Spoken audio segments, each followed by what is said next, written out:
without representation, without a mandate, without a seat, without a voice, which representation entails, members of the Global South would just come and go? Isn't the UFC just vetoing the whole process and suggesting a my way or the highway approach? Why then?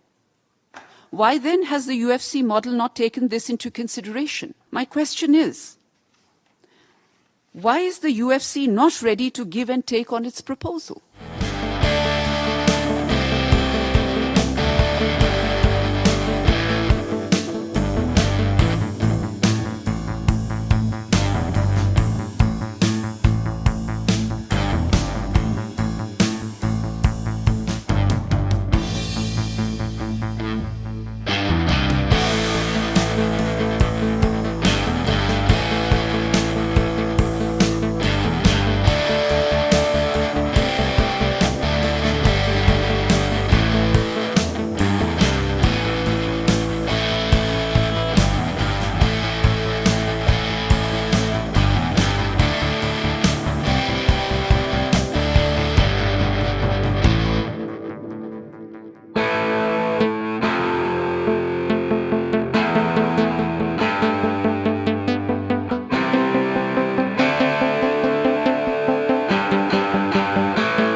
The UFC, which comprises 12 countries and 2 observers, including a P5 country, and which stands against the idea advocated by a majority of the UN member states, which is an expansion in the permanent and non-permanent categories of an expanded Security Council.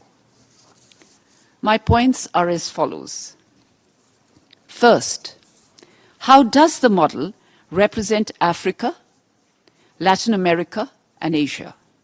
Africa, a 54-member group, which calls for an expansion in both categories of an expanded United Nations Security Council. When Africa itself is asking for an expansion in both categories of membership, isn't it uncalled for to do just what Africa was subjected to in perpetuity in the past, which is deciding on their behalf? I look forward to hearing from the UFC on the rationale as to why Africa, amongst others, should not be represented in the permanent category. Second, the point on Africa also extends to the member states from the Global South. My delegation believes that without representation, without a mandate, without a seat, without a voice, which representation entails, members of the Global South would just come and go, which I'm afraid will be unacceptable to a large number of Global South countries in the CARICOM, in the Arab group, Africa, and others. While espousing the principle of sovereign equality, my delegation would like to ask why the UFC model is content to relegate the delegations of the Global South to the category of non-permanent seats. Would the UFC solution of adding only 12 more non-permanent members make any difference to the dysfunctional dynamics of the United Nations Security Council emanating from the outdated composition of its permanent category? And given that the UFC model has suggested no change in P5 composition and is also being made on behalf of a country that is represented in the permanent category, is that not a conflict of interest? Third, and as recent events have clearly indicated, the Security Council has not been able to effectively address its primary mandate of the maintenance of international peace and security. The model with 22 non-permanent members, including the present E10, does not provide the checks and balances to the issues related to P5 E10 dynamics. it would continue to be a binary P5 and an E22 straddling the same issues. As things stand, a majority of the P5 members themselves agree that expansion in both the permanent and the non-permanent categories of the United Nations Security Council is the only way to redeem the Council for the 21st century. Why then? Why then has the UFC model not taken this into consideration? This is something that my delegation would like to understand. Fourth, we need to be abreast of a sense of realism that the current permanent members were the product of the geopolitical context of the 20th century. Times have changed and the world today is a multipolar one. There needs to be a new logic to the permanent category composition if it were to continue, and that cannot work without changes. That is, an expansion in the permanent category so as to strike, and I quote from the UFC model, the right balance between the representativeness and the efficiency of the Council.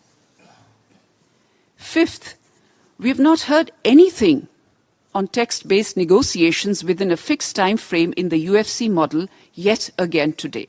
No real surprise. We have the models out for all member states to see.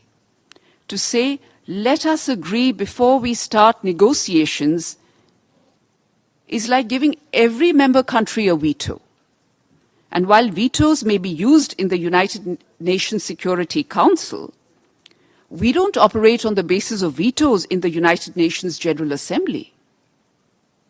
Thus, when asking for an impossible consensus preceding text-based negotiations, isn't the UFC just vetoing the whole process and suggesting a my way or the highway approach? The UFC model asks for flexibility from member states. We have said this before, and we say so again, that we are ready and willing to negotiate and be flexible in a setting where every member state is ready to give and take. My question is, why is the UFC not ready to give and take on its proposal?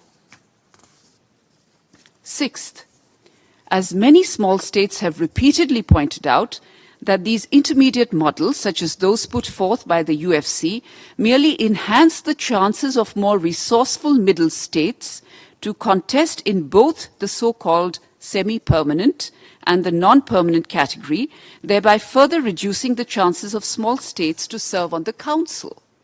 In short, expansion of non-permanent membership is a solution which adds to the size without addressing the malaise that afflicts the Council, by way of a non-representative character, a relic of the post-1945 world order.